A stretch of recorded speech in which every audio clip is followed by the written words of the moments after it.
Holy Weird Sunday podcast. Yay, Victory Pod. Let's go. Yeah. Woo. Third Degree, the Third Degree Net Podcast. Third Degree, the Third Degree Net Podcast. Third Degree, the Third Degree Net Podcast. Third Degree, the Third Degree Net Podcast. Third Degree, the podcast, is brought to you by our wonderful listeners, people just like you. If you like what we do on the internet, whether it be social media, reporting on our blog, or this podcast, you can support our work at patreon.com/third degree. Give us that support and help us keep bringing you the fantastic coverage of professional soccer in the DFW area. Thanks again for your support. Well, hello there, DFW soccer curious people. You welcome to a Victory Pod of Third Degree, the podcast. With a big old beaming smile of happiness on his face, it's Dan Crooke. Howdy, Dan. Hi. I can't match your enthusiasm. I'm sorry. I'm just not at that level. It's okay. We don't expect you to. You are our very chill, somber British friend or English friend. So there you go. Thank you for the correction. Yeah, sorry about that. All right, sorry. Well, let's move on. Your hero, my hero, everybody's hero, editor, founder of thirddegree.net, and the original soccer influencer himself. A very happy Buzz Carrick. Come in, Buzz. Peter, I had this really clever thing I was going to say to you, and after working like 3 straight days, I can't even begin to remember what it was. So it's very boring. You just know it was super clever? Oh, it was super good. It was super funny. I was going to laugh a whole bunch. And was it at my expense? No, I don't think so. It was relevant to something that we had been talking about, and now it's like I got nothing. I got a bag of nothing. Was it a suggestion that maybe I should try the Landon Donovan hairpiece? No, it was not, but that's a good suggestion. Yeah. It looks pretty good. You know, I thought he did until on Instagram, he posted a video of him from the side. Not good? No, it looks like he's wearing a dead muskrat on his head. From the side. I agree. It looks good from the front. From the side, not so good. Well, I'm a big believer in confidence. Balls can be beautiful. If as long as you like yourself and believe in yourself, just do what comes naturally. It's all good. It's easy for me to say. I'm with you. I hear you. Look at us, guys. Here we are on October the 19th. Yes, we're recording this a day earlier than we normally are. My fault. Sorry, guys. And FC Dallas, a team we had dead and buried 2 months ago, has not only managed to get into the playoffs, but their incredible run, unlikely result in Vancouver, in combination with the epic just flame out of every other team around them in the Western Conference, means that FC Dallas is in the actual 2025 MLS playoffs. Not the play-in, the playoffs, as the 7th place team. And what a remarkable result it is, Buzz. And are you, Dan and Buzz, in agreement with me that the credit for this goes 130,000% to Paxton to Palmer Eric Quill? Oh. To Eric Quill. Yes. Yeah, yes, 100%. it does. Yeah. Look, this turnaround is bonkers. And credit to FC Dallas for posting this stat. From mid-July, over their last 12 matches, according to FC Dallas, they've played at a 1.83 points per game. That is an absolutely astounding rate. And that kind of points per game puts you right there with San Diego and Vancouver, who are both at 1.85 on the season. Granted, of course, Dallas didn't do it for the season. They did it for a third of the season, but that is still a remarkable turnaround, a remarkable number. And it all stems from the willingness of Eric Quill to take the risk of demoting and then presumably demanding the sale of his star number 10, changing the entire system. Of course, getting Oz Ugide back healthy helps, but going out and getting a guy he wanted specifically in Cappis, changing the formation. It's just been an absolutely phenomenal turnaround, and he deserves all the credit in the world. If you played at this pace the whole year, you would be one of the top teams in the whole league. Now, they got a ways to go before they're actually going to be one of those teams, but this run has been just off the charts ridiculous in its turnaround. It's so good. It's incredible. It really is. And, I think in my observation, I'm curious if you guys agree with me. The two big things that change this team for the better is the most obvious one, is correcting the front office's mistake of buying Lucho Acosta in the first place. Look, I get it. It was a deal you kind of had to make because everybody would have given you crap if you hadn't. But I also think there's an argument to be made that if your job is to assess what is the right thing to do for your roster, that was probably an obvious bad fit from the jump, and maybe you should have been brave enough not to make it in the first place, but that's a different conversation. Correcting that mistake quickly, that's the big solve, right? Mm-hmm. That's the first correction. The second one was adding Christian Cappis to this team. And I also want to give Eric Quill 100% credit for that addition. That is not an Andre Zanata front office addition. That is Eric Quill going out, calling Chris Cappis and saying, I need you. Please come here, and getting that deal done. Those are the two things that fundamentally change the course of this season for this club. Yeah, I'll go even further with the Acosta thing and let a little bit of cat out of the bag. When my sources came to me with the whole thing about him getting dumped in California, where he got benched and then eventually sent back home, the people that let me in on that little secret, that little happening, went so far as to say that Quill has decided that he's going to save his team, save his locker room, save his job. Basically, I'm paraphrasing what they were telling me, that he knew he was in trouble and he knew he had to do something radical to save his locker room and to save this team and keep it going, because he was about to lose the whole thing. Mm-hmm. And I'm not going to say Acosta was in there deliberately sabotaging, but Acosta's behavior was being allowed to happen, and Quill had to do this. He had to do something, and it wasn't just bench him. It was like once he benched him and then he reacted the way he did, which was to go out and then cause even more trouble. It's like, okay, that's it. We got to get rid of him, and also, Pedrinho got caught up in that mess, and Quill has been smart enough to allow that guy to work his way back in. It's not just jettison everybody automatically. You're all screwed. You're all out. He clearly identified what he had to do, and he did it. And the same thing is exactly true, as you say, of Cappis. Identified the guy he needed. This is the guy I want. This is the guy I need. Go get him for me. And compare his signing to Dietz's signing. Dietz's a guy that the scouting department was after for a couple of years and wanted to get, and not Quill. Mm-hmm. That's an organizational thing that kind of wanted to happen versus the guy that Quill wanted to have happen. And the way, how quickly they were integrated and how important they are, it shows a massive difference in those two players. So 100% to Quill, with a tiny little caveat of Irrigate getting healthy. But the defense, when Irrigate was healthy and it was a back four, it wasn't working. It was the back three, or really back five, and the compression of the space to help cover up for mistakes. That was the huge adaptation tactically that made the difference. Dan, you buying it? Yeah. But Peter, if you want any validation, I asked Dax McCarty in the week, and he basically said exactly the 3 points that you just raised. Yeah. I mean, it's so obvious and clear to me. Eric Quill deserves so much credit, because I've heard the same thing, Buzz, that Eric Quill essentially said, screw it. I don't care what Andre Zanata or Dan, I don't care what anybody else says. I'm saving this team. And he set it on the correct course and said, I'm not playing with Lucho Acosta. Screw that guy. He's killing the rest of this locker room. Look, I don't think Lucho Acosta ever really wanted to be here in the first place. I think he wanted to go to South America, and they couldn't make that deal happen. So he ended up here. This wasn't going very well. He never was a good fit for Eric's system, the brand new manager's system. And he kind of pouted his way into a deal.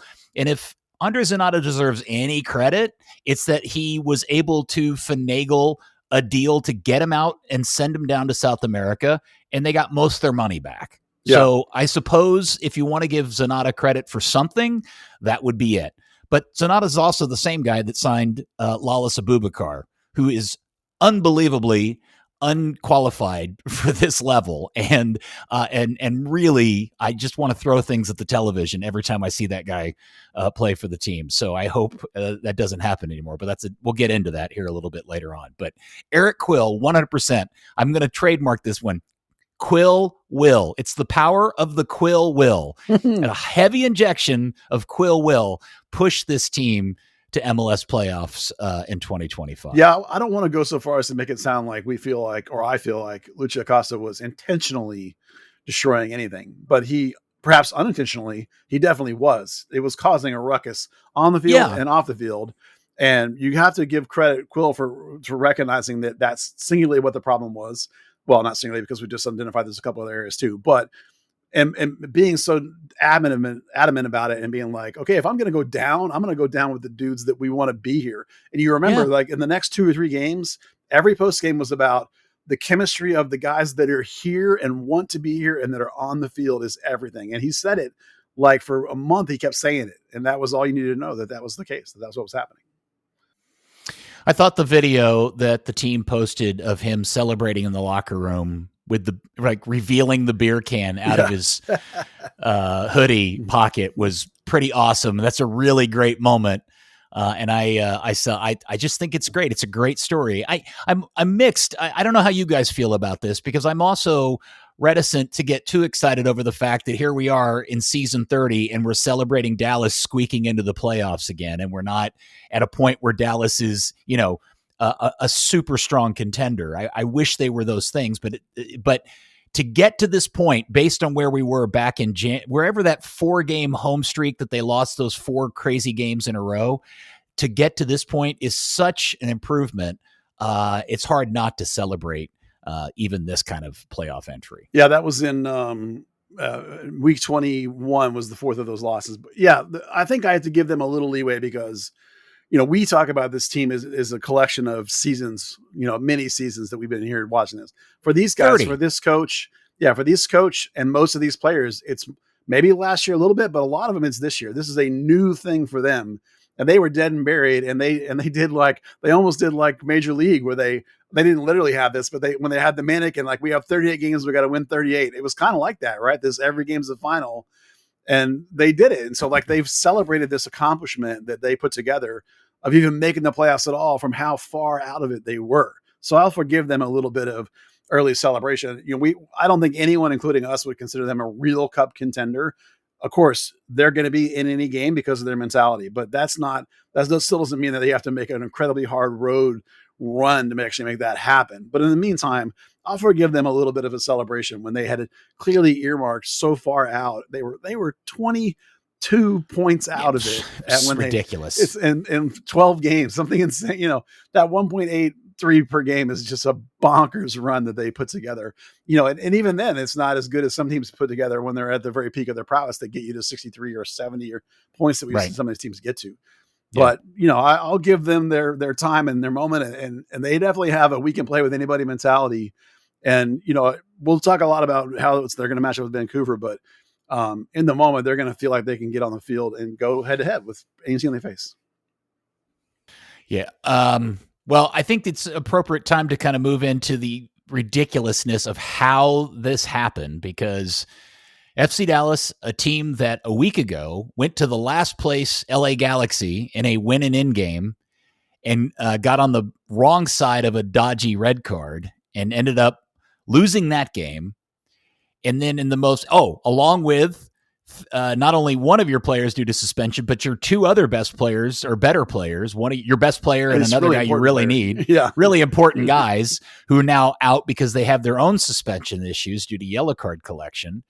And you now go to Mission Impossible. Last game of the season, decision day. You got to go to Vancouver, who are in first place in the Western Conference, have one of the best home records in the league.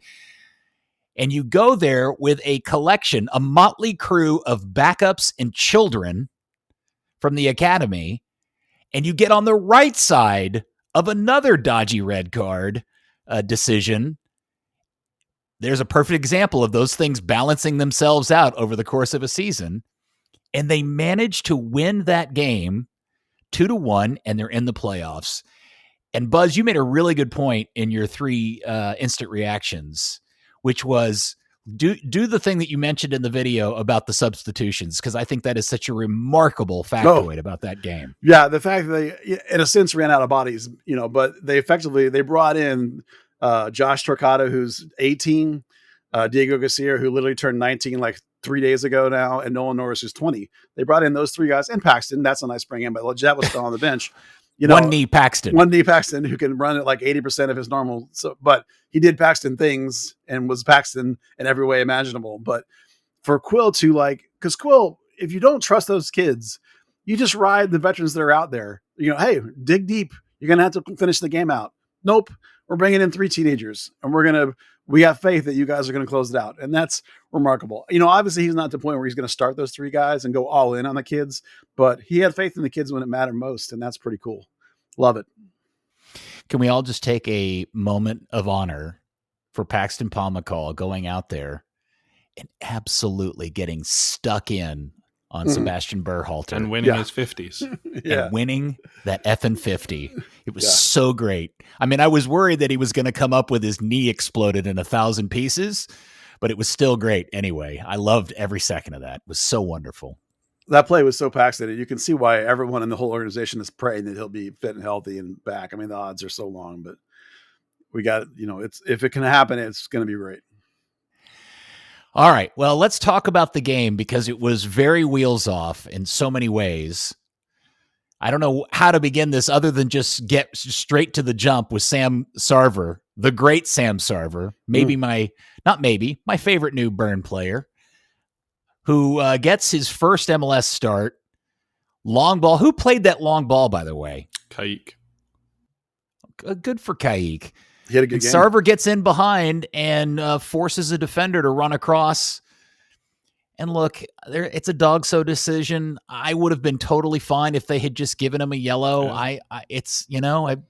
But this one of the, earlier in the day, the Crystal Palace Bournemouth game was a very similar situation.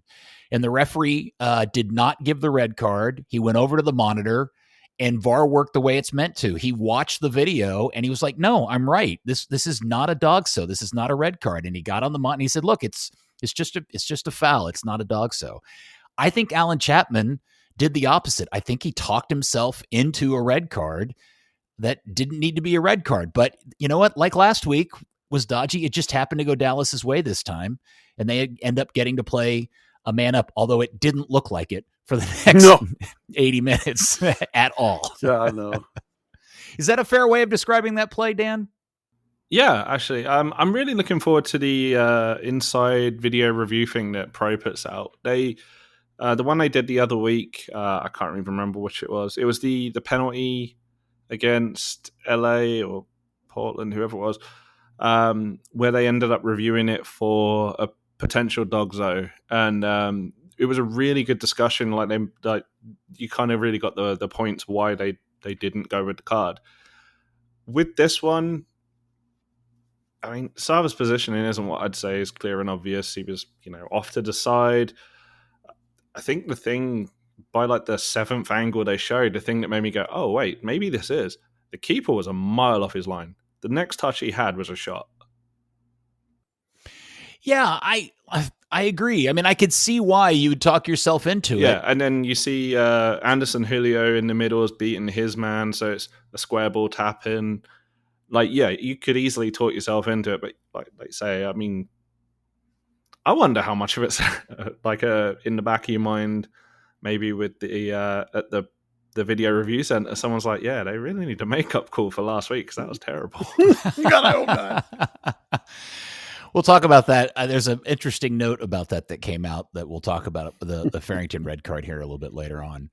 But man, that just suddenly changed the course of the game. And I'm sure you guys had the same reaction I was, which was, holy cow. Okay. This is the best of all outcomes for Dallas. They're up a man with 80 minutes to go. It was a great way for the game to start. And shortly, it didn't take long before Dallas was up 1-0.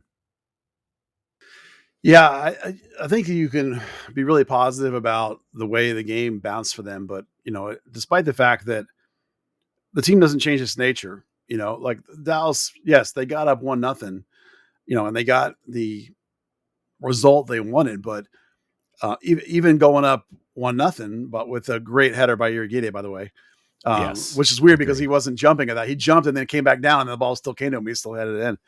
But, Dallas didn't change its nature. They didn't suddenly become a possession team. They didn't suddenly own the ball and not let Vancouver have it. They didn't suddenly turn into they like did not want the ball at all. No, FBref has them at 31%, which is even lower than MLS did. That's for 69% for Vancouver. Vancouver's a very, very good team. And even down a man, they were better with the ball and own more of the ball than Dallas does. But Dallas is so ingrained in keeping that low block shape, keeping the discipline, keeping it tight now. That's what got them where they are. And they did not want to give it up. They're not going to change their stripes. They got their goal on a set play. They got the second one off of, man, I don't even know you call that drop off the kite. Almost might as well have been a set play. He got such a clean look at it.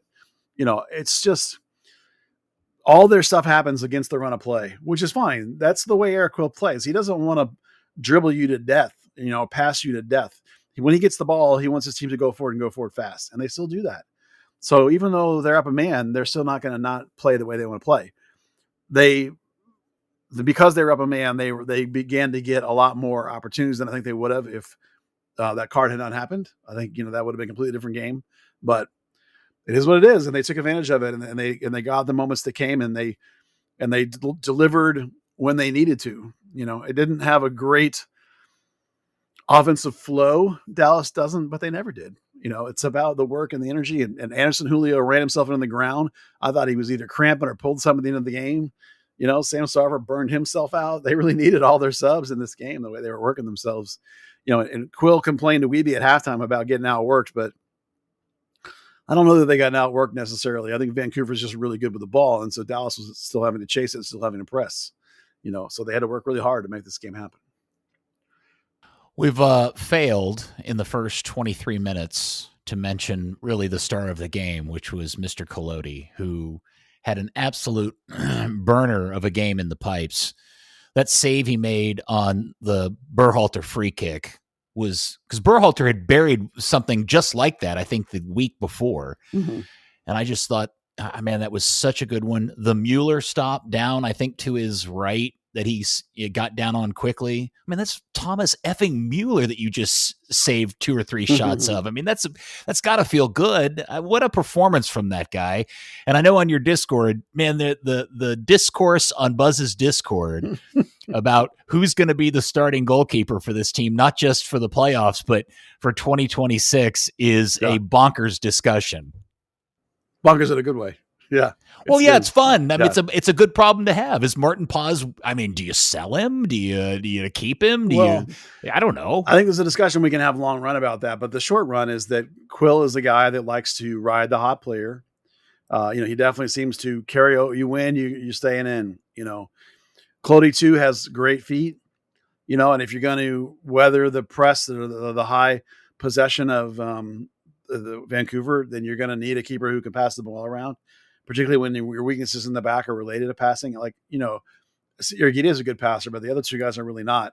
You got to get through there to Cappis until you find another good passer.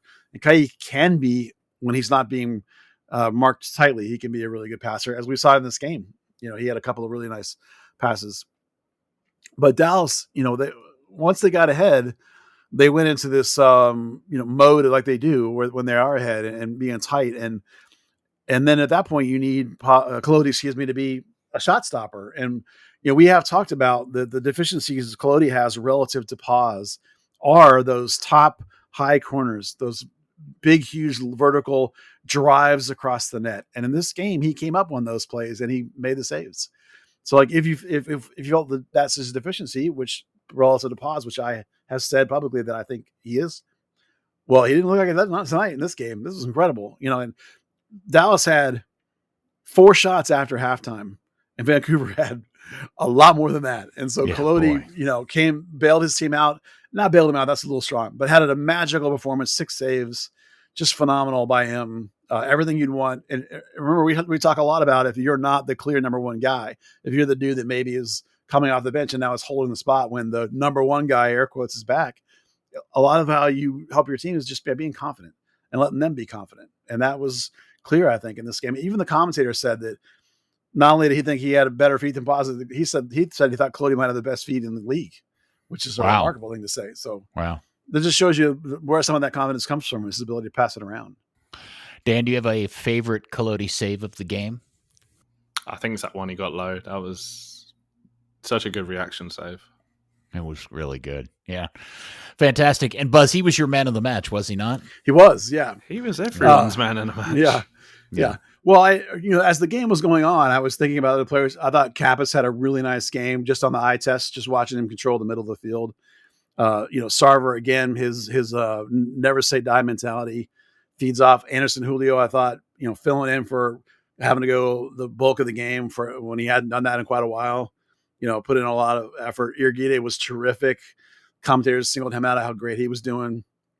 But at the end of the day, Collodi was, that was the one spot in the lineup that when people saw it, everyone went, whoa. I was okay. If everyone's going to go, whoa, you better show up and bring it. And he did. And that was why he was the clear man of the match, was the overall level of his performance. And when his team really needed it, if he would only had, 5% less ability on the night, it would have not gone well for Dallas, even up a man. I thought the best thing Quill did on the night was finally give up on Lalas Abubakar, who, man, I just can't. I'm sure everybody is, at least I assume like me, so frustrated in that moment for the goal they give up in the PK. Yeah. When he has an opportunity just to clear the stupid ball, but he just so awkwardly fumbles it and then has forced himself into taking the guy down and giving up the PK. And that is, and you know what? When they signed him, everybody from Colorado said, look, you're just going to have to be prepared for the Lalas Abubakar brain fart. It's going to happen. And there it was. And I just feel bad for Uragide because he's having to do so much work to cover up, not just for Abubakar, but even for Ibiaga for that matter, because neither one of those guys can play with the ball. Like every time the ball goes to either one of those dudes, more Lalas than Ibiaga, it is such a sphincter tightener. Because if they're under press, if there's any kind of press coming on those guys, it's a frightening sight. So moving Shaq back there, a guy with a little bit more ball skill, I thought was probably the best thing Quill did on the night in terms of changing the team. Yeah, and really this entire tactic shift, and Dan, I'm sure you probably think the same way I do on this. This entire tactic shift is about the fact that those other two center backs aren't good enough. That he doesn't have a second guy as good as Uragide, Dan, and I know you understand this quite well, that when you go to 3 at the back or really 5, it actually tightens the space and it simplifies everything in a lot of ways. So, that's what this formation is all about. And you are right, Peter, that those boneheaded moments. And for me, what drives me crazy, it's not just that those guys are who they are. We knew who they were. It's the contracts they're on. Right. That make me scratch my head. Dan, go ahead. I think, the simplest way you can put that with the back 4 to a back 5, when it was a 4, there was that giant space between Lalas Abubakar and Shaq Moore that got exploited so often. I can't remember what the team was, but they just popped a ball straight down the middle of the two of them, had a really fast guy just get to the end line ahead of them both. You add an extra defender in, you cut out those half spaces. Just as simple as that. It is probably the irony of all ironies that this team somehow managed to get to the playoffs with a 3-man center back line when that's literally the weakest position on the team and the lowest amount of depth. Like we were freaking out when they needed 2 center backs, but now they need 3 center backs every game. Yeah. And somehow Quill managed to make that work. At least this year they're actually playing center backs at center back. Well, except when they're playing Shaq Moore in that position. Because he's not a center back. I mean, he's a better center back than Marco. Honestly, yeah, I think he's a better center back than wing back at this point. I have to say that maybe it's not time to do season-long evaluations, but Shaq Moore as a right wing back for me has done absolutely nothing this year. I think he's been terrible. I agree. But he is as a center back. It doesn't take all that much to be better than those other 2 guys, in my opinion. No, credit to Quill for figuring that out because it really. I mean, I'm convinced if Abubakar had stayed in the game at center back, they would have lost that game. He should have been sent off not long before he went off. Oh, 100%. Yes. Yeah. Yeah, he was lucky that wasn't a red card. Even the PK, he was lucky. Like, I don't think it was a red card, but given the red cards we've seen, you could have easily. It was for sure a PK, but like because he wasn't going to play for the ball. No, yeah. I thought it met all 4 criteria for a red card, including no intent to play the ball. He played the man, not the ball. And I was convinced VAR was going to tell him to go look at the video. I was shocked they didn't do that. The only reason I thought maybe it wouldn't be was I thought the angle that they were going at was sort of leading them away from the net and not to the net. And that's kind of why I thought maybe it didn't, but it easily could have for sure. I mean, I was not convinced of that. I only talked myself into that when it wasn't afterwards. Then I thought, well, why wasn't it? I was like, that was all I could come up with was the angle of approach, basically. Yeah, like the Vancouver red card. If they had called it a red instead of yellow, I would have understood it. I would have been, I wasn't. What didn't make me any less frustrated by Lawless Abubakar. No. I thought he took a little too long to get Bernie off because Bernie was getting just absolutely roasted by that guy over there, and he was carrying a yellow. Bernie's shouldered a lot of burden this year, and I think he's come through with flying colors in many ways. Well, but he cannot play on the right. Yeah, I know. And then, of course, he had that moment just before halftime where he should have squared the ball to Sarver, and he shot right at the keeper instead. Or dink it over him, not just shoot low. I thought Sarver was going to go over there and just absolutely lay into him. Sarver doesn't have that kind of juice. Sorry, he would have. But Sarver was pissed. Yeah, and a lot of people get mad at Bernie. Speaking to him, he's very about seniority. So Sam is? Yeah. Sarver, yeah. So as a rookie, he knows like he doesn't want to ruffle too many feathers. Because if that's a North Texas play, he absolutely would have been roasting that guy because he's captain down there. Yeah. It's very different than when you come up.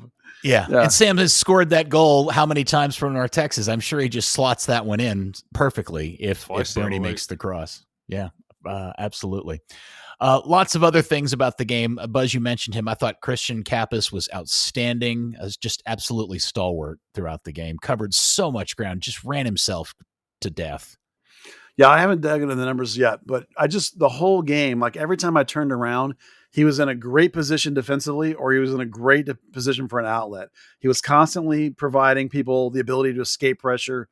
Like all around him, Kaik, Bernie, all the center backs, like everybody, every time a guy would be like, oh crap, I'm screwed. There Cappis would be providing an outlet pass. And the same thing defensively. Every time one of their guys would turn and break through midfield, there he was, like staying in the right place. Now, again, they're up a man, so that's how it should be. But that doesn't mean that everyone that's played for FC Dallas has done that, right? He put in a really remarkable performance, I thought, and just like his command of the middle of the field when Kaik has no command of the middle of the field. He's just a jackrabbit running around. Cappis is going, 80% of the field, full huge square all the way up and down front back. It's just phenomenal play on his part.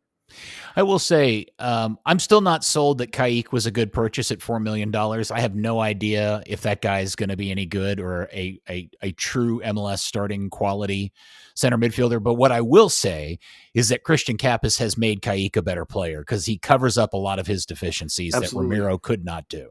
Yeah, absolutely. And if you look across the field of Dallas players, for example, I'm trying to real quickly look at Cappis's numbers. He had the highest passing percentage of anybody forward of the back line. He had 5 progressive passes. Just in general, doing the business that he needs to be doing. Only 1 dispossession all game from him under all that pressure in the midfield, all those flying bodies that Vancouver plays with, right? Mm-hmm. He had 6 recoveries, which led the team. Let's look real quick about key passes. 1 key pass, 5 passes into the final third, which is again ties for the lead on the team. So it's just phenomenal front back play on his part. Just a really, really strong game. 3 blocks, 6 clears by Cappis. I mean, it's like it's ridiculous. Yeah, it's ridiculous. It's a phenomenal game. Yeah. Hey, real quick, let's talk about Sarver a little bit more, just because he also not only got the red card, but he also had the assist on the Kaik goal. Really smartly played that ball to him that set him up to finish it pretty easily. And he ran his tail off, and he brings a new kind of energy to the team. And I think his return of value in the limited minutes he's played for this team this season is off the charts too, by the way. Yeah, he's adding a really nice contribution on his side, which is the right side, comparative in a way to Bernie on the left, because he and Bernie both had 3 and 4 progressive carries and were 2 for 2 and 1 for 1 on take-ons. So they're going at people. So like it's a lopsided shape, that Sarver's, because Anderson Julio is taking up that main middle channel spot that Musa does, and Sarver's playing like Farrington, playing off that striker, and Bernie is getting so high up on the left side, it almost becomes a double wing situation. And both those guys are doing a job, and Sarver is more well-rounded and understanding of the complete game than Bernie is. But in this particular game, both of those guys were doing the job. Sarver had 2 shot creating actions. Just a quality game on his part for a guy that has hardly played with the first team. I mean, how many minutes did he have before this start? Like half what he played in this single game. Right? It seems like, yeah. If it was 30, I'd be amazed because I would have said it was less than that. So a guy that's getting a moment almost forced into it because of all these other suspensions everybody else got, and has risen to the occasion, man. And it makes you really positive about, make me think positive, Dan, about next year, don't you, about where he might figure into the rotation. Oh yeah, 100%. I think he's in that position that Logan Frampton was last year, of like, he's just really put a stamp on the team and made you think, okay, this guy needs to stick around. Obviously with Logan, that made Jesus Ferreira expendable. Not saying it's going to make Peter Musa or Logan himself expendable for Sarver's rise, but he's bringing something great to this team at a lower salary as a draftee. And I think one thing we saw yesterday that I don't think we've had the opportunity to see, I mean, maybe with North Texas SC, his defensive side was fantastic. He was covering that ground back that you see Peter Musa getting back. He, had 2 blocks. He had a tackle or an interception. He was pressuring. He was, while not actually clearing out, he was getting balls upfield from a defensive position. Anybody know what the status of Patrickson Delgado is after that? No, I don't.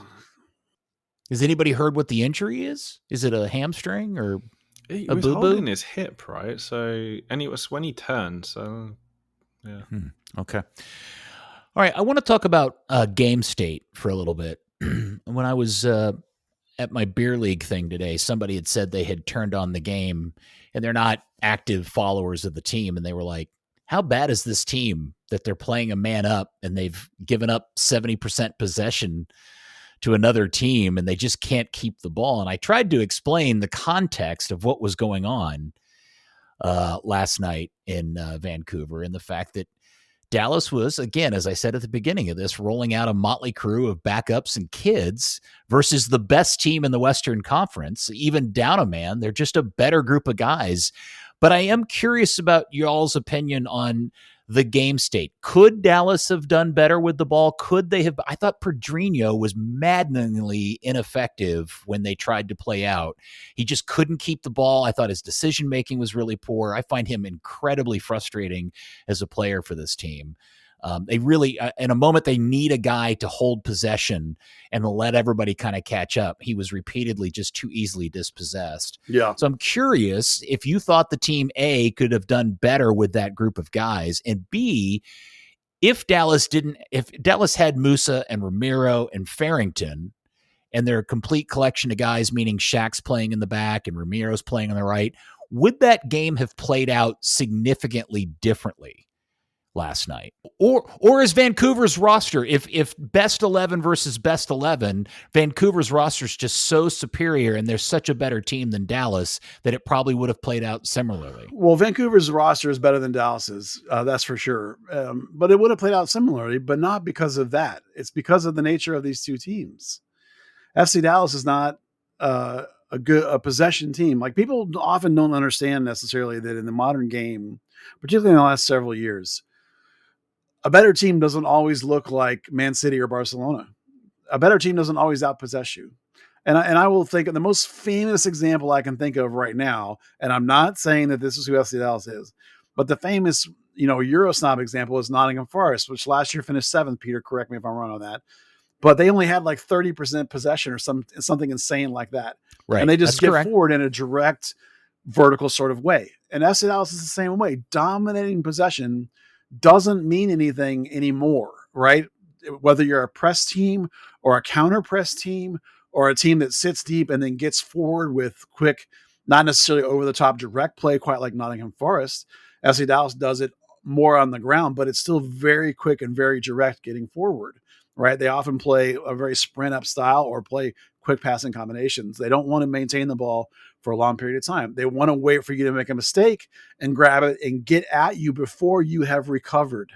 So that even if you have all your best pieces that you own, that FC Dallas isn't overnight going to, over one red card, going to become Man City and pass you to death and break you down with 100 passes, right? They're still who they are. Yeah, but I'm not even suggesting that. What I'm wondering is that if they had their best 11, could they have collected the ball, won it in their end, and played directly forward and created opportunities that way? Last night, even though they were up a man, they were just panic clearing the ball, and nobody up front could collect it and keep it. It would have gone up some, but remember that FC Dallas, even when they have all their best people, is like the second or third lowest possessing team in the league.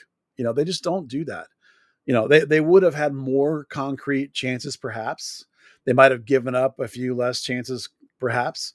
But Vancouver's very, very good, and Dallas doesn't play that way. Yeah. Yeah, you can look at over the course of the season, like how often does Peter Musa have like a high volume of touches? He just doesn't, right? That's not how they play. It's just, the nature of the beast.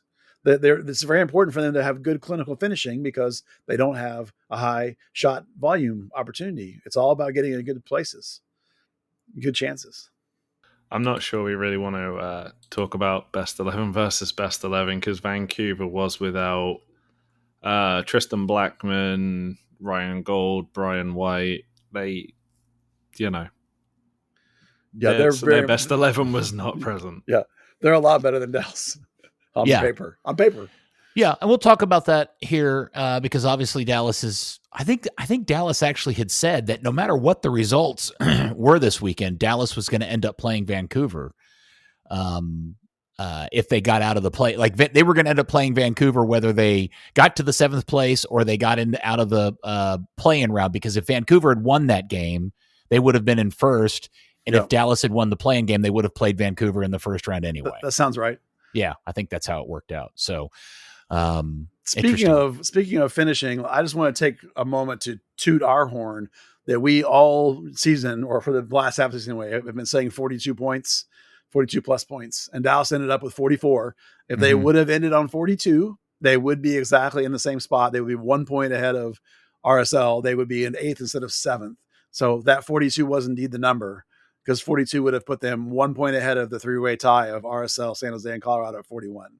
So 42 was indeed the number. I had stopped looking at the standings when it turned out Dallas had won. Did Salt Lake end up winning that game? 2-2. They tied, which is why they ended up on 41 points in a three-way tie with San Jose and Colorado. Right. So if Dallas had just gotten a draw last night, they still would have ended up in 8th place instead of 9th, and they would have hosted the play-in game against Salt Lake? Yes. Okay. Yes. All right. Because they would have had 42 instead of 44. Yeah. And Salt Lake was on 41, and they won the tiebreaker with having 12 wins over 11 for San Jose and Colorado. Yeah. So Dallas would have been 8th, hosting Salt Lake in 9th. If they tied. Wow. Let's see. What else about the game in Vancouver do we want to talk about? Can I give... I know you said Pedrinho was really frustrating. Can I give him some flowers? If you want. His physicality was solid. What he was bringing to the game. He bullied Sebastian Berhalter in parts, and FC Dallas as a collective did a really good job of keeping him quiet. That is a really influential player to try and minimize their impact. I know what you mean. He didn't shy away from the game, Dan. I will give him that. Like, in possession, yeah, terrible. I thought off the ball, what he brought was actually fantastic. I think what drives Peter crazy is the 4 turnovers, 3 miscontrols on 1 dispossession. That's going to drive. Oh, rightly so. He's an attacking player. Yeah. That's the part he should excel at. Yeah. Right. Yeah. I just that's a team that is desperate to get somebody to put their foot on the ball and hold it, and not just allow the other team to take it from you and rinse and repeat. Well, that's one of the things that they're missing most by missing Musa and Farrington is both those guys can do that, can hold up and let them release. Delgado can a little, but not as much as those other 2 guys. And their replacements, Sarver can actually do that. Sarver, even though he's small, he can hold up like that. Yeah. Whereas I would say Anderson Julio does not do that. Does not hold the ball up and allow his team to release, and neither does. And Pedrinho tried to do that at a level that at least Delgado does, and he was not able to do it as well as Sarver, but he at least did it a little bit. But you're right, Peter, not nearly as much as they needed him to, relative to missing both Barrington and Musa. They were missing one component of a double ability to hold. They only had Sarver doing it, and Sarver was doing it way out on the side, and so they lacked that ability up the middle. And hopefully Delgado will be okay, because Delgado has earned his opportunity to be the guy. And if he's not the guy, if he's not going to be available, then I think you have to ask some serious questions about what you're going to do, because I don't know that starting Pedrinho is the answer in terms of like filling the role that Delgado has filled since Delgado's taken over for Anderson Julio. You might have to start looking at some different ideas. Yeah. Delgado is slightly better than Pedrinho, neither of which I'm supercharged excited about. How about that? Is that fair to say? Sure. Yep. Okay. Is there anything else about this game, or are we ready to move on and kind of preview the playoff round? The next game, which will be the same. Which will be but I think it will be very different, because Dallas will be back at same location. Oh, okay. Yeah. Dallas at least will have all of its firepower back. And I guess it's also an opportunity to find out if either one of you know if Vancouver will be back at full strength. Obviously missing the one guy that got Laborda that got the red card. Ryan Gold is on his way back. He was on the bench. He played a little bit in their last game, I want to say. Brian White's still out. I have no idea about Tristan Blackman, but they're going to be stronger coming back. Yeah, I think that's the thing, is like Vancouver down a man went to a shape where Mueller was playing both 9 and 10 combo. He was playing false 9, right? So like if they have a real 9 in front of him and he's more focused on being just the creative playmaker, the off striker, the 10, and they have a real striker up in front of him, that's going to be a very different game, particularly if that striker is Brian White. That's a very different combination of play, because all of a sudden you can't just ignore what's in front of Mueller and you can't just double team Mueller. There were so many times where he would turn and get by a guy and there was an FC Dallas guy available. Quite often Chris Cappis when it was coming central, or Irrigide or Ibiaga, just they did a really nice job putting a box around those couple of guys in midfield, or ball barrels are coming forward. That's going to give you a very different combination when they have all their people, and even when Dallas has all their people. Now Dallas will fight and they'll do a really good job of keeping tight defensively, but there's a reason why Vancouver has 63 points and a plus 28 goal difference, and 10 wins at home and only 3 losses, including that one that they got because of the red card, really. So it's going to be a tall order, but I don't think the nature of the game will change. It'll look very similar. Just they'll have another guy out there that you'll have to account for, and that'll make it very difficult. What do you think, Dan? I was trying to find out Brian White's injury. He's carrying a hamstring, so I'm not sure that while they said they were hoping to get him back fit for the playoffs, which would be this game, do you bring back a guy on turf with a hamstring injury? Fair question. Now, before we get too deep into this, why don't we reset for everybody MLS a wacky playoff format rules, because this is a best of 3. Yep. But how does that work with wins and draws and losses and all of that stuff? It's at Vancouver on the 26th, at Dallas on the 1st, and if needed, and part of what I'm trying to make sure we're all on the same page on is what makes that needed, a 3rd game on the 7th of November back in Vancouver.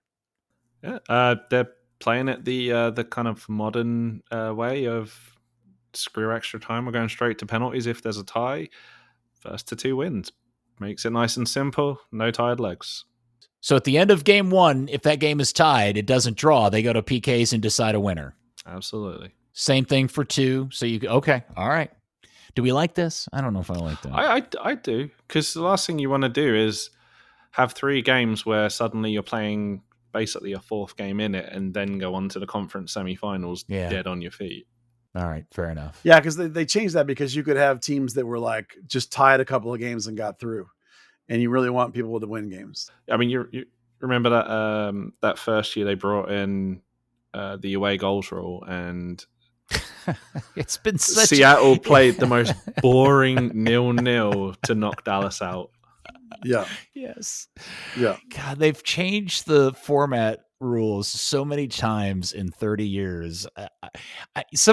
Maybe it should be me, I don't know, but to actually go back and do it like a report of how many times and list out all the different playoff structures MLS has done in 30 years, it would probably be rather fascinating and quite hilarious. Well, part of that is the nature of, like, we're not used to having playoffs in soccer in general in a broader sense, but yet American leagues, including MLS, always want to have one. And so they're still trying to find what makes the most sense. So it's a balance for MLS between getting more games for more television, as Dan was trying to say, and the costs associated with that. And the fact that you're traveling across country and opening up stadiums and not necessarily drawing well. Playoff games don't sell very well if you don't have a nice, good ticket marketing group on your side. You get these games with like 5,000 people at them sometimes. So, there's more things pulling at this than just the quality of the competition. What the best answer is in terms of pure competition is not necessarily what the best answer is in terms of what makes business sense for MLS. And that's why it has been changing a couple of times. So it's weird to me that the rounds are different, that this first round is a best of 3 and then it goes to a knockout. That feels weird to me. With extra time. Yeah. Just because of a single game situation. But didn't they it was funny when they announced this format. Was it might not have been this format. It might have been the format before the best of 3. But then the COVID season happened and they had to delay that format, bring an extra format in just to sandwich in the middle of it all. I don't think I'm exaggerating to say if there have been 30 MLS seasons, there have been 25 different playoff formats. Yeah, I mean, obviously this format makes the single home game that Dallas has incredibly, massively important. You have to win that one, and then you have to try and get a road result somewhere. And Dallas is pretty good, relatively speaking, at road results.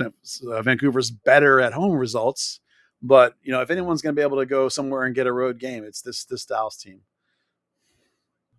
But even psychologically, you think like, all right, if you tie that game or you lose it, you go back there next week, not winning a game there since 2018, with Vancouver on this long unbeaten run. Suddenly you go there and you say, yeah, forget the circumstances. Dallas won there. There's momentum suddenly. And they won there without 34 goal contributions from 3 pretty important players. It's huge. They found a way to expose Vancouver in part. Use the zip of that turf, pump balls upfield, and get fast players running on it. It causes problems.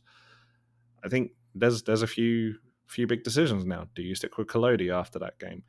Do you find a way to somehow wedge Sam Sarver and or Anderson Julio in the lineup, despite the fact that you are getting back Peter Musa and Logan Farrington just for their pace? Well, I guess we're all going to probably assume Delgado's out, so that opens up a spot for somebody. You've also got to factor in Ramiro because he's captain, and Quill's going to want to depend on him.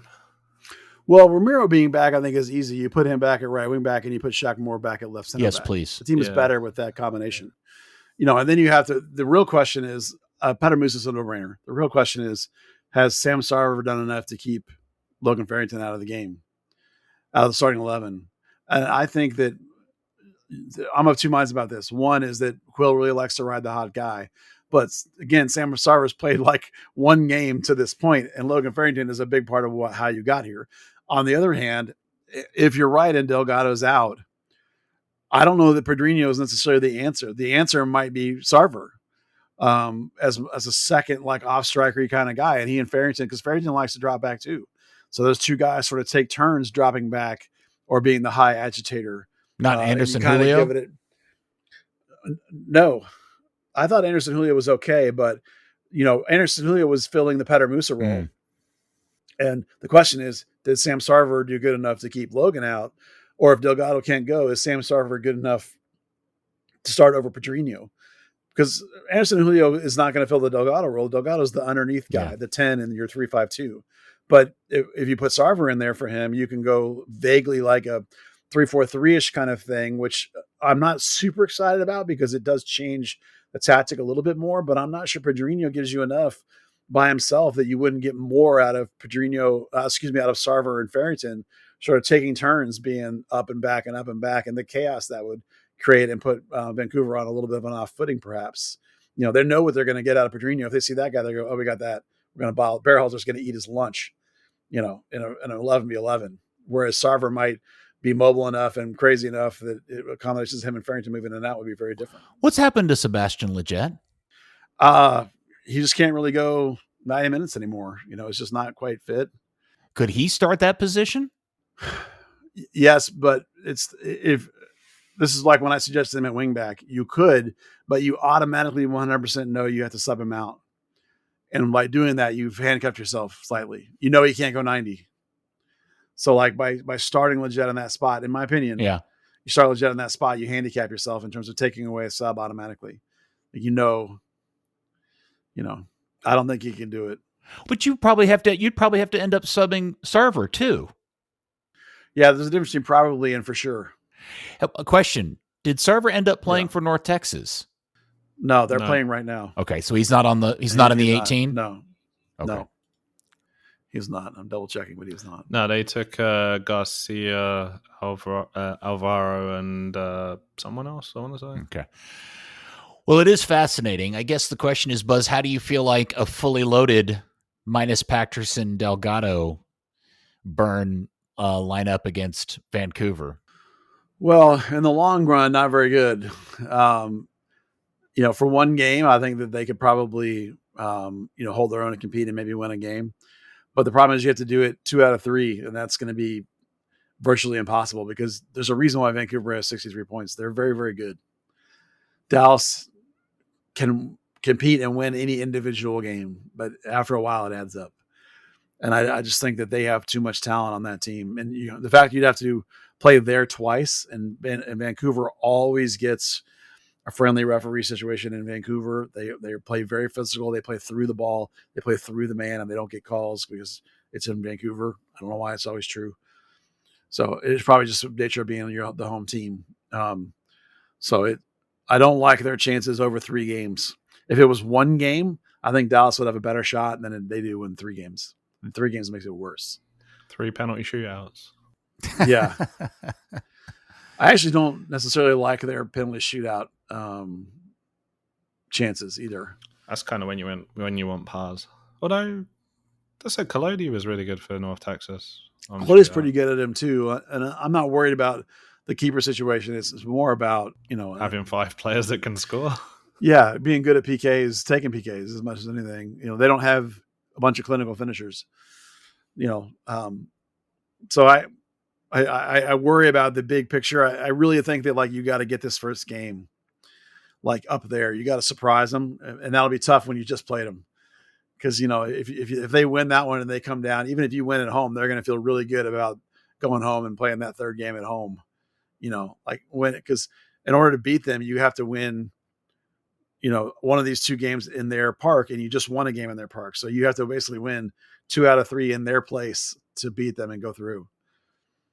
That's a lot, and include one in your own place too in there also. So you basically would have to be, because you played them the last game of the season, it becomes a 4-game series in a funny way.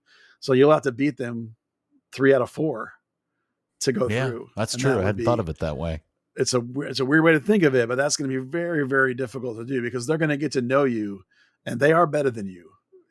As good as we think Dallas has played, they are better than Dallas. Quill said this has all been finals. Yeah. Every game they play is a final, and so you're absolutely right. They're going to have to beat Vancouver and Vancouver 3 out of 4 times to get out of this round. Yeah. I mean, that really is. And I think it better be this one. You better get them now while you're still feeling good about yourself.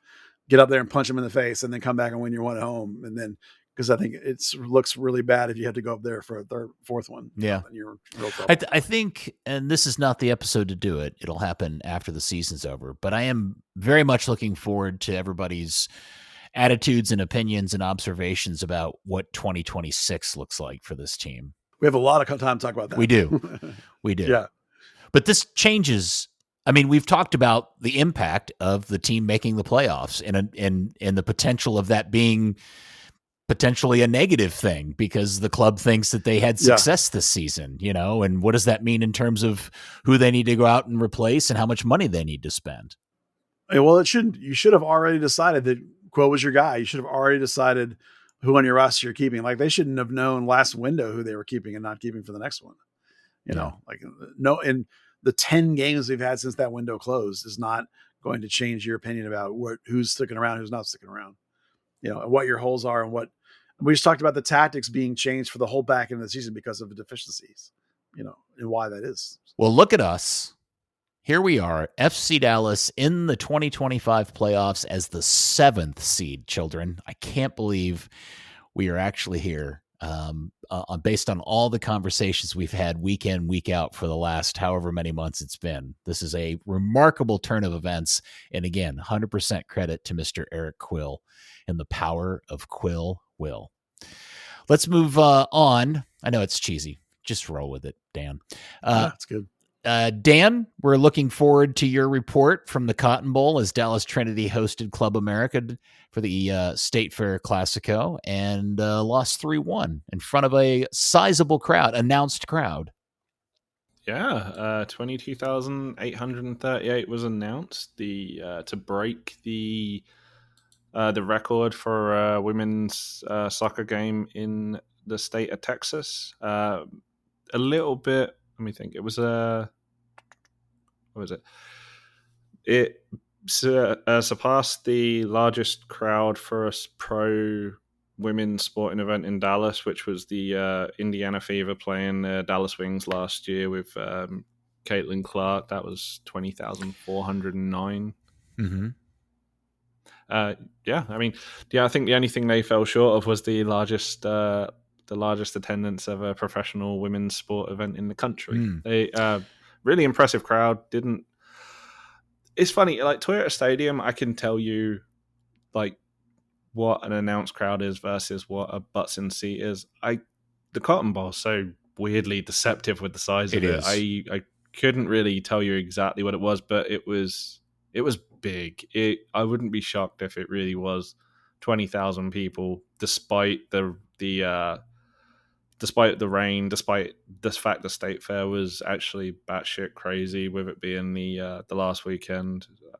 Great crowd.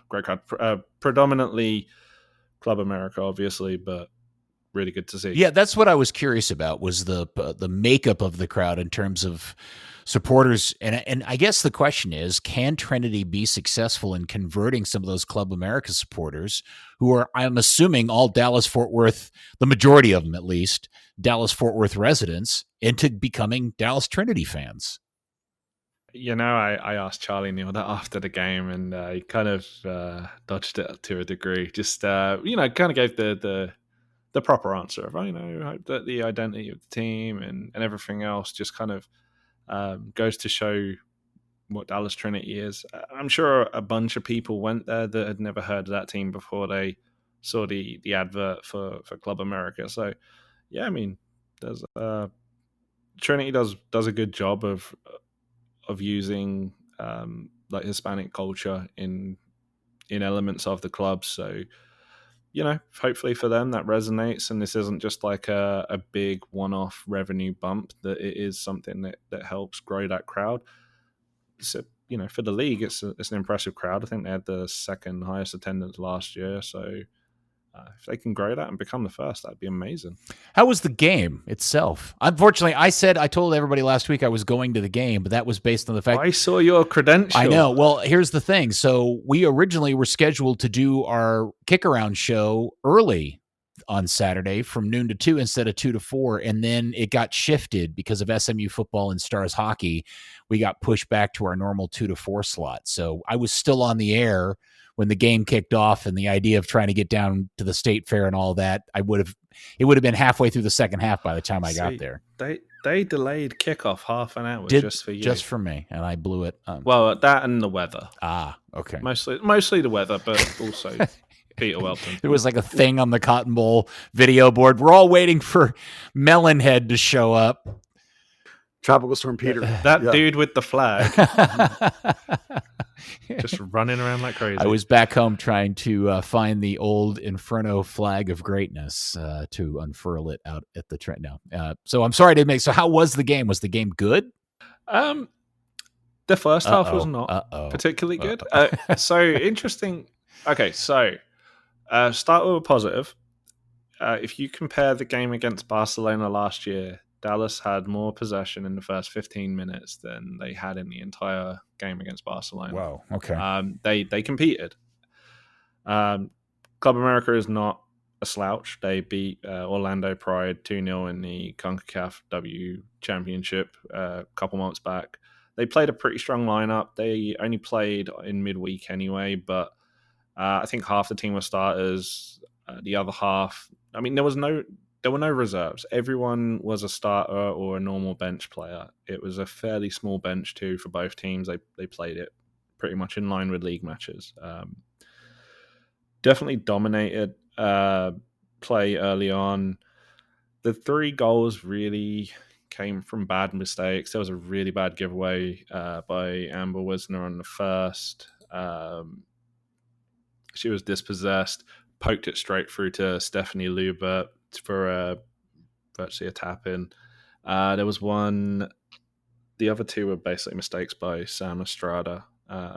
One was a player got a free header on the very corner at the 6-yard box from a corner, and it just looped over. Like, there was just no reaction to it. It was unfortunate.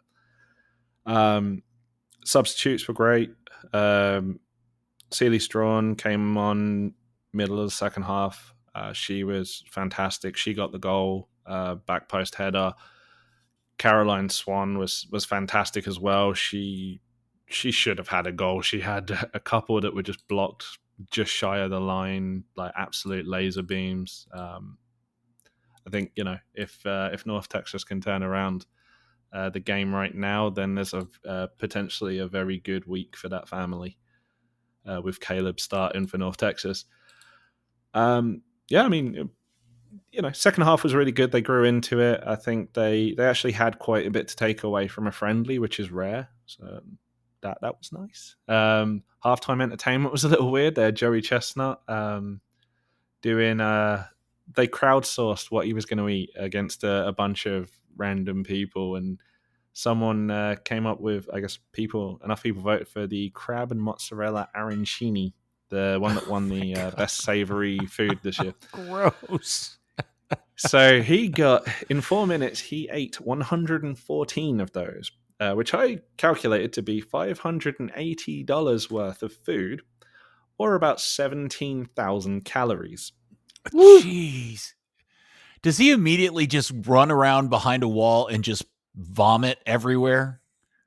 He was hanging around taking photos with people for a good long while after that. That is that was a drop in the ocean. Set. Mm-hmm. Supposedly he actually told I heard someone from the Neal family over say, like, when they were talking to him before, and he's like, yeah, I might be able to get to 100, and 114. I think the next closest was 30 or 20. That's the difference between a professional eater and an amateur eater. Yeah. Oh, he was just taking. Yeah, he was like taking 4 down at a time.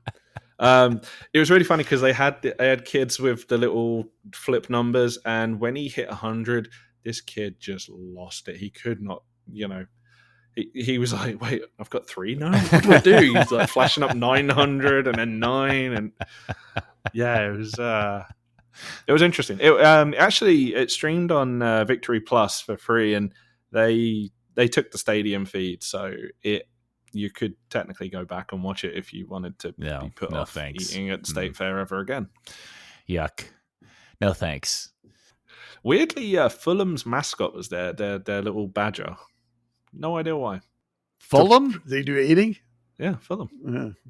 Why was the funny part was they were trying to the person from Fulham's US office was like trying to guide him up the stairs of the Cotton Bowl. He got halfway up.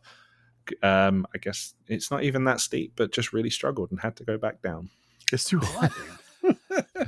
It's clearly not a honey badger. It's just a plain old badger. It was a nice, cool day. It was great. Also, Also, first chance to have a game in that new press box. Oh my god, that's amazing! It's nice. So nice. It's yeah. I mean, it's not better than go to Toyota Vancouver. Stadium's press box, is it? It is. Toyota Stadium's not a bad. Yeah, Toyota Stadium's got a better press box than Austin. It's got a better press box than Houston. So I mean, it's not a horrible one, but this. I mean, they've made it for college sports, so it's like a modernized version of the one at Globe Life. Oh, okay, nice. The old Choctaw Stadium. Sorry, nice. I dig it. Did you have a corn dog while you were down there? I did not. They did have Rudy's cater everything though, so got a brisket sandwich out of it. Quality, good for you. Well, thanks for going there, and congratulations to Trinity for pulling it off. That's a great turnout.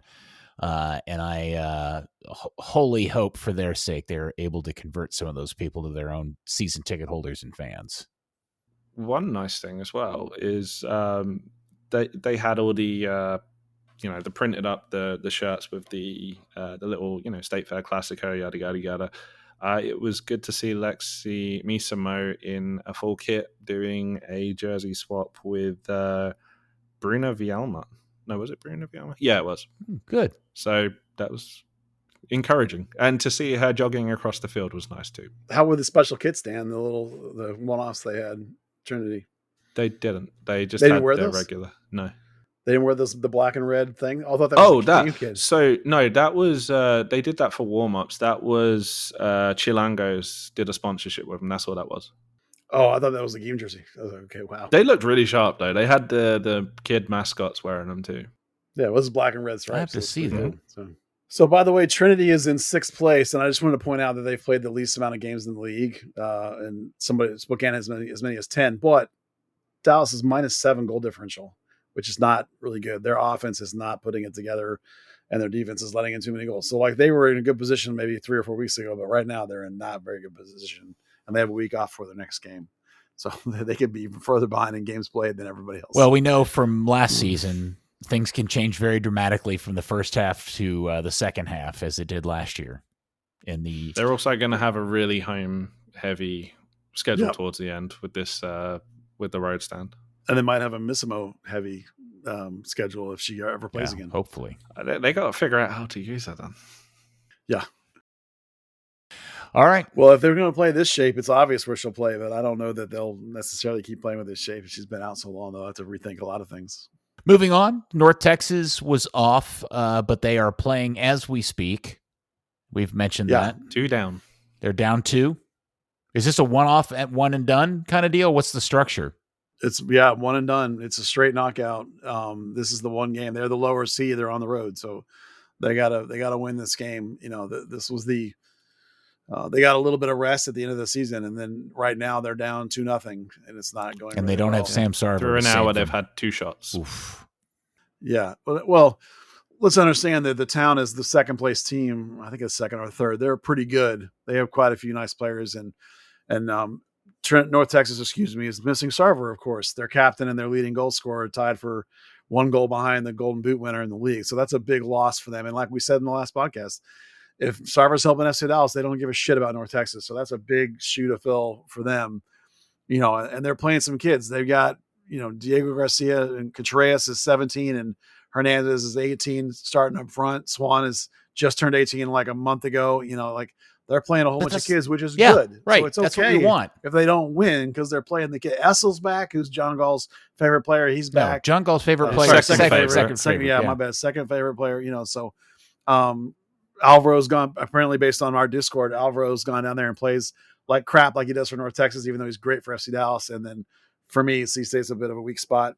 So they're on the road against a better team. So it's not surprising it's not going well. And I'm going to try and watch this game, tonight or tomorrow, and hopefully get to read on some of this stuff. But, Big thing to last year. Obviously, last year they were playing to win, not playing to develop. But out of the playoffs, they had every chance to give guys like Logan Farrington a run out in, for North Texas SC. Here it's all hands on deck for FC Dallas. Yeah, because Dallas was out. Yeah. All right, moving on. Texoma lost to 1 Knoxville. Yeah, they had a double red card in the 71st minute, one for each team. That must have been a fight. It didn't say specifically, but that can't have been good. They fell on the road and won Knoxville. They got one game left. They're in 12th place. They're at Tormenta. I will say that I talked about how tough it must be for them when you have to go 2 games on the road to after you've just been completely eliminated and your season's basically over. They started the game, Texoma did, with yellow card, yellow card, yellow card, yellow card, goal by the other team, yellow card by Texoma. So they had 5 yellow cards and a goal and 1 goal for the other team to start the game. So they're fighting. They're just obviously not that. Wait, how much time had elapsed when all that stuff had taken place? Well, that's through the 57th minute. So that's a good stretch of the thing, but it's of all the activities in the game, there's 2 goals and then 5 yellow cards for Texoma. So they were clearly getting stuck in, as you would say, on the road, but fighting and battling. At the end of the day, it didn't matter. They ended up losing. But they're not going to qualify for any sort of playoffs or anything. No, they were already eliminated. Okay. They were in 12th, and they were when they had 2 games left, they had 7 points out. So it was over. But in the second half, they got 4 yellow cards in 5 minutes. Yeah. Gee whiz. So it's just interesting because we talked, and then the double red card. And so we talked about how hard it must be to go on the road when you've been eliminated, you got 2 games left. Well, they showed up in terms of their mentality and their fight. So I'll give them a little credit for that, even though, it's not necessarily the result you would want. To see a team fighting for a coach when they're already out of it is good. That shows that they have a good locker room or ambiance or something going on up there, when the team could be rolling over and getting blown out. Right. So I'll give them a little bit of love. Well, very good. I thought this was a successful episode of 3D TP as Dallas wraps up and moves into MLS playoffs. Well, can we talk about what happened at Atletico Dallas this week in the city of Garland? Well, you remember that they lost out on the training ground facility thing with the city of Garland. Did you see this week the city of Garland is moving forward with their new project and what it is for that facility? A Peppa Pig? No, it's a youth soccer complex. Oh, well, that makes sense. Because they already had the plans hotel, and everything designed. It probably was a pretty easy conversion. With a hotel or small convention center in the middle of it. They basically replaced the Atletico Dallas offices with a convention center, with a small convention center or a hotel or something in the middle of a youth soccer space complex. Has been a stadium, an office, and now a convention center. Yeah. So it's just really funny that they were like, this deal's not going to work. There's not enough ROI. It's over. What are you guys going to do instead? Soccer complex. Yeah. Okay. That's what you were doing before. So maybe with a hotel. The hang up was the fact that they wouldn't let them build a 15,000 seat stadium. That was the original version, not the second version that got approved. No, the reason why the deal fell apart was because Atletico decided they needed a 15,000 seat stadium, not a 10,000 seat stadium. That's not why the deal fell apart. Why did it fall apart? The city council of Garland approved the complex with the 7,000 seat stadium. That got nixed. They had then approved the complex with Atletico Dallas's offices and that little 3,000 seat stadium. Right. That got nixed. None of that has to do with Atletico wanting a 50,000 feet stadium. Okay. That deal was approved and done as just a youth soccer training complex and their offices. So what's gotten nixed is their offices have been nixed for some kind of small hotel or convention center. So I do remember watching the council meeting when they approved it, and there was definitely some pushback on community use and how much actually gets raised back off of those offices. And there was a whole thing of there'll be a way to use it, to let groups use it. So having a convention center or a hotel, something like that is just constant stream of income, it does make sense for their original concerns.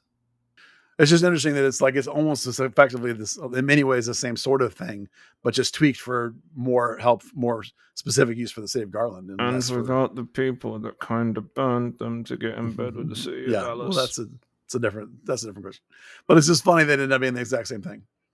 I agree, but I certainly am of the opinion that the people that are running Atletico Dallas at this point could not give 2 shits about that, just because they're so embedded with the city of Dallas and feel like they ended up winning on that deal. Probably not, but I just thought it was funny that the whole thing of Garland is our new plan is youth complex. Well, that's can't wait until FC Dallas gets the contract to run it. you want to swap facilities? Yeah, I'm sure it will be who it is. Fascinating. Man, this is going to be so much fun to watch all this transpire and happen over the course of the next, I'm assuming 18 months or 24 months or whatever it is at this point. Yeah. And to follow up also on the Fort Worth thing, they are definitely going dark over there. Is there a chance it's fallen apart and it's not happening?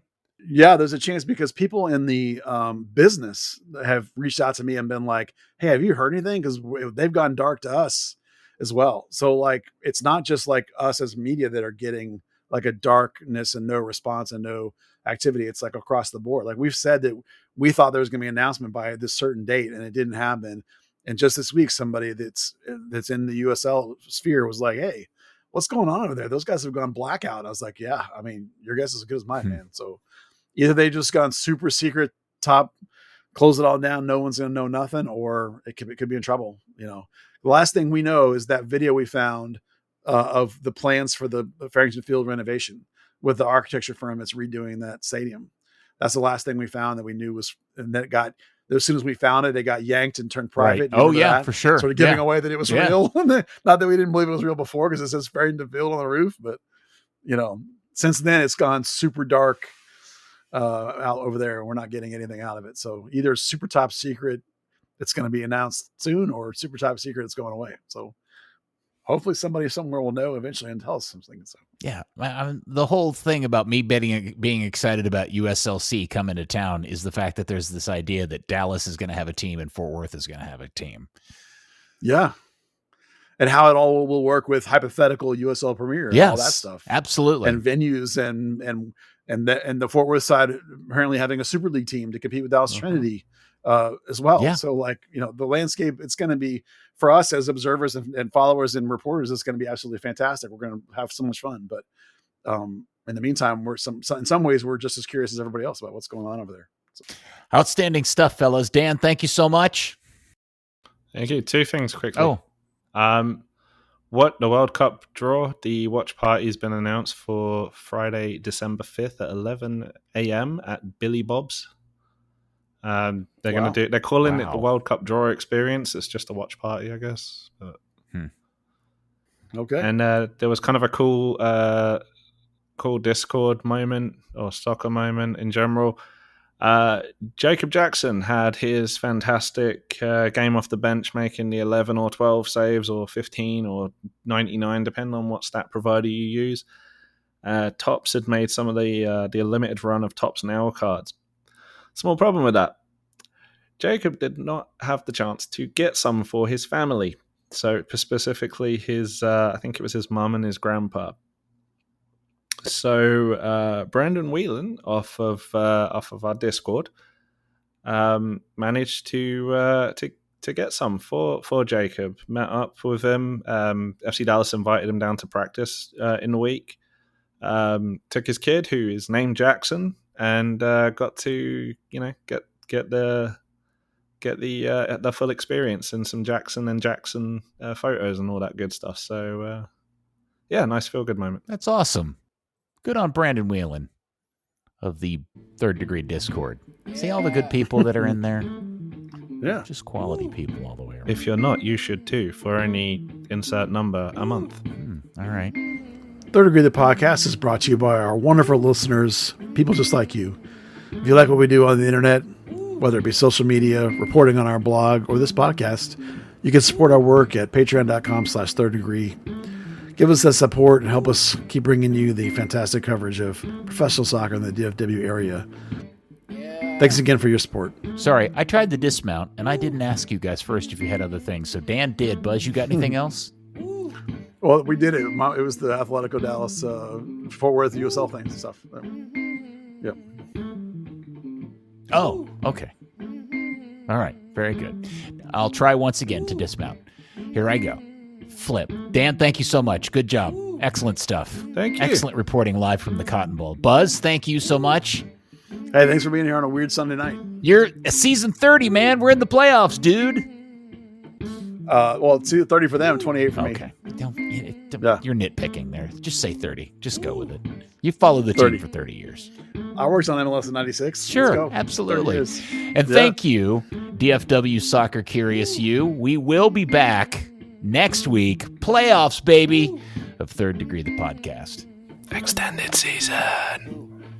Third Degree, the Third Degree Net Podcast. Third Degree, the Third Degree Net Podcast. Third Degree, the Third Degree Net Podcast. Third Degree, the Third Degree Net Podcast.